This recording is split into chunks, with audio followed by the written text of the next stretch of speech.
มาแล้วทุกท่าน2ไอ้น้องเดงกูเซอร์เนาะมาเดือกเอาเลยทุกท่านเนาะตัวนี้เดงกูเซอร์ปาราโลปี22นำใส่23โอโต้ฟูฟินสายเดิมซุนลาว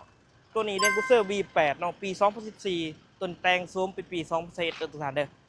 ออปชั่นเต็มยกต่ำยกสูงไหนโอโต้ฟูฟินเช่นเดียวกันเนาะครับจะเองโจนัสจันทสอนเดี๋ยวพาทุกท่านไปเบิ่งกันได้ไปสบายดีทุกท่านเหมือนทั้งสองเฮาเองเจนเนาะคาร์โดแล้วครับจะเองผู้ที่อยู่โจนัสจันทสอนเหมือนมีรถเข้ามาใหม่เด้อเบิด2คันใดคันนี้ก็จะเป็นเดงกูเซอร์ B8 ปี2014ตัวนี้แต่งซูมปี21ทุกท่านเด้อออปชั่นเต็มยกต่ำยกสูงไหลสวยๆงามๆเด้อพร้อมกับป้ายเนาะ3 4 5 6ป้ายเดียงเด้อราคาคันนี้ถืออยู่$75,600เจ้ารวมทั้งป้ายเด้อมาเบิ่งตัวจริงกับโอ้ร่มกันไหนต่อร่องกันไหนคันบ่ป้ายเนาะคันนี้ก็จะเป็น Language Paralo ปี2022นำใส่23สายเดิมศูนย์ดาวยกต่ำยกสูงไหลเช่นเดียวกันออปชั่นเต็มกล่องหอบกัน360องศาเนาะราคาเต็มคันนี้ถืออยู่100,000กับ$4,000รวมทั้งป้ายเด้อทุกท่านเด้อมาเบิ่งตัวจริงกับโอ้ร่มกันไหนต่อร่องกันไหนรับประกันรถเดิมงามโบต่ำโบปีนเนาะจากเดิมเนาะสวยๆงามๆเนาะใครมากระทักมาได้ก็73,000ตัว6เก่าเดี๋ยวพาทุกท่านไปเบิ่งรถข้างในก็ได้ไป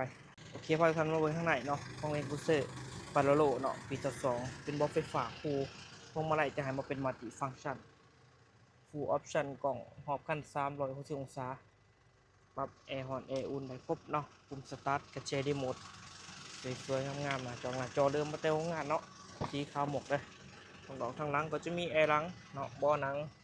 แล้วก็จะมีหน้าจอเปิดสันดอกสันลูกไปครบเนาะออปชั่นที่ถือว่าให้มาเต็มเลยค่ะนี่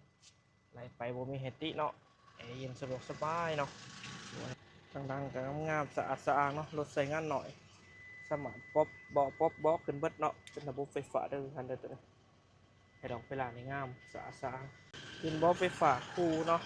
ฟังก์ชันการปรับเบาะกันต่างรีเซ็ตเบาะต่างๆนี่ครบปรับเบนพับเบนได้หน้าปองหน้าปัดงามเด้อรถเด่นหน่อย32,000 โลเท่านั้นพวงมาลัยให้มันเป็นมัลติฟังก์ชัน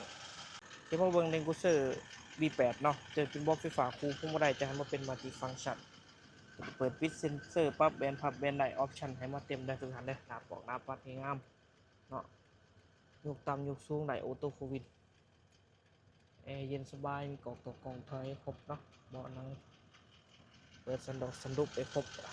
ทางล่างก็กว้างขวางสะดวกสบายเด้อทุกท่านได้กันเลยงามมีแอร์ออกแอร์รังครบหน้าปองหน้าปัดงามโฟวินปุ่มสตาร์ทกระเจรีโมทยกต่ำยกสูงได้กันเลยข้างหลังข้างล่างก็มีตัง7ที่นั่งด้วยกันสามารถเอาหลอกเอาลงเอาเครื่องได้สวยๆงามๆจนเบาะไฟฟ้าคูเบาะหนังเนาะสวยงามๆดูลาสไตล์เป็นกุเซอร์ V8 ขี่หนุ่มขี่มอนเที่ยวมาเบิ่งข้างในของแจ็คข้างในของเครื่องเนาะของเป็นกุเซอร์ปาโลตัวนี้เป็นแจ็คตัวใหม่ได้แจ็ค 2.8 เนาะรถเดิมหัวหนอกหัวน็อตในสภาพเดิมรถเป็นแก๊สเป็นหมักตัวโปรโตโยต้าเนาะแจ็คนิ่มๆแน่นๆโบตามโบปีแน่นอนประกันให้ค่าน็อกค่าหนาเนาะสวยค่าในกระเซ็นเดียวกันเนาะแต่งโสมค่านี้รถเดิมโบตามโบปีเลยคันเด้อ V8 จักดินเดิมๆบนท่านหลังอนามัยเนาะเดี๋ยวหลังอนามัยให้ใหม่งามๆเลยท่านประมาณนี้เจ้าฝากไปเตือนทุกท่านเลยกับเลนกูเซอร์2คันนี้เนาะเลนกูเซอร์ปาราโลปี22นับใส่23เลนกูเซอร์ B8 ปี14เนาะแต่งสวมปี2021เจ้ามาคันไรกับจัดได้เลยพร้อมกับป้าย3 4 5 6 6 7 8 9เนาะมีให้เดียงเบอร์2เลยเนาะจุดเดิมๆงามๆสำหรับคันนี้ถืออยู่$75,600เด้อสำหรับคันนี้ถืออยู่